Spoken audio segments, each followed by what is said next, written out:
Ito po yung shop ko mga par. Itong shop na to ay extension lang to sa bahay ko.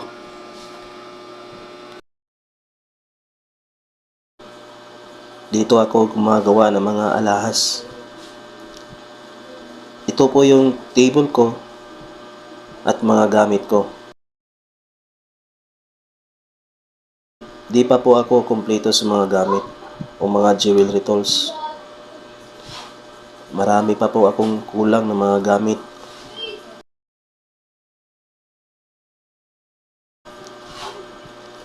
Dati, nagtatrabaho lang ako sa ibang mga jewelry shop. Marami na akong napasukan ng mga jewelry shop.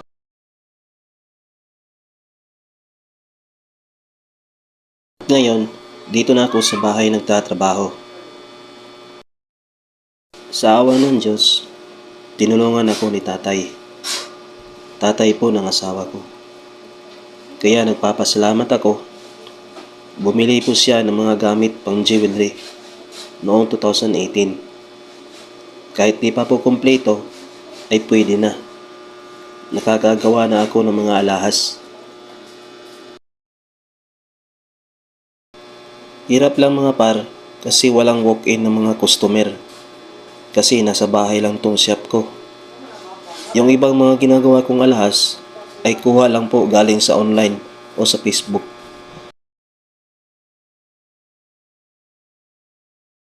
Yung iba namang alahas na ginagawa ko ay pinasa lang po sa akin galing po sa ibang mga goldsmith o jewelry shop. Minsan zero talaga, walang trabaho. Kapag walang makukuha sa online at walang pasa galing sa ibang shop.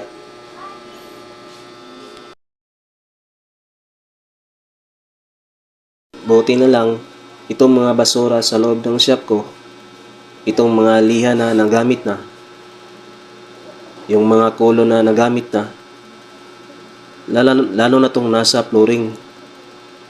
Lahat ng mga ito ay binibili dito sa amin. May buyer kasi dito sa amin sa Mindanao na lahat ng mga basura sa loob ng jewelry shop ay binibili nila.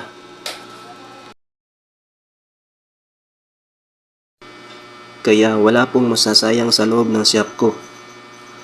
Kahit gaano pa kakalat o kadumi ng shop ko, may janitor naman at sila pa yung nagbabayad. At ang price naman sa basura ay nagdidepende sa sample na makukuha nila.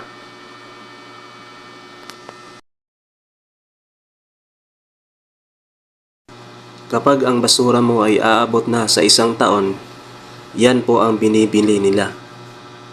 Every 1 year po.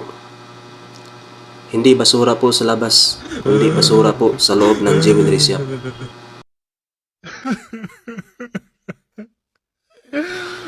Kung mayroon po kayong mga jewelry shop at marami na po kayong basura, mag-comment lang po kayo. May kilala po akong buyer.